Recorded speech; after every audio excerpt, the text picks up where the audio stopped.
all experience an ebb and flow in our personal and professional life responsibilities. Feeling stressed and overwhelmed in one area or another is a normal part of life, and oftentimes finding balance can be difficult. However, when we have the tools to recognize an imbalance between these important domains of life, we can gain more insight around how our work-life balance impacts us and how to implement changes that support our goals. Achieving balance is linked to positive physical health, emotional well-being, and overall quality of life. Feeling balanced reduces stress, strengthens our relationships with others, and allows us to be more present and in the moment. Balance also prevents burnout and compassion fatigue, which are major risks for anyone working in a helping profession. Work-life balance is influenced by many different factors, and each is unique to every person. For some, a lack of time will be a major factor, and for others, it may be more difficult to achieve balance because of chronic stress or too many roles and responsibilities. Many believe essential healthcare workers and first responders who work in shifts have the best work-life balance due to less days worked during the week, therefore allowing more opportunity to find balance between work, family, and other aspects of life.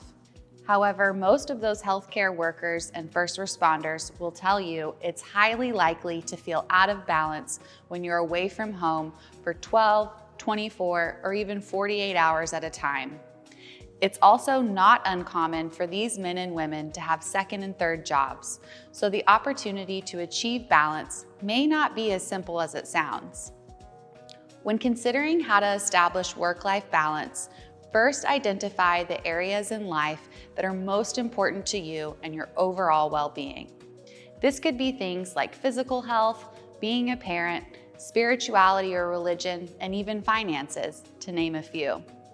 It may help to ask yourself, how am I spending my free time? Am I neglecting parts of my life that are important to me? Are my behaviors in line with my priorities?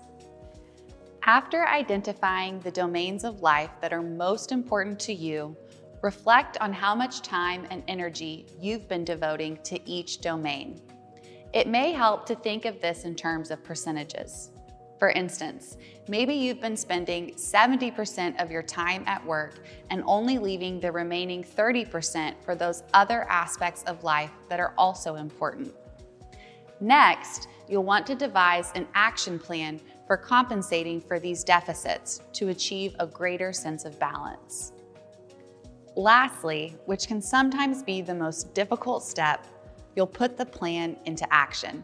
Keep in mind, work-life balance is fluid and always changing. You may wake up one morning feeling completely balanced and in sync, but by midday you feel out of whack and overwhelmed.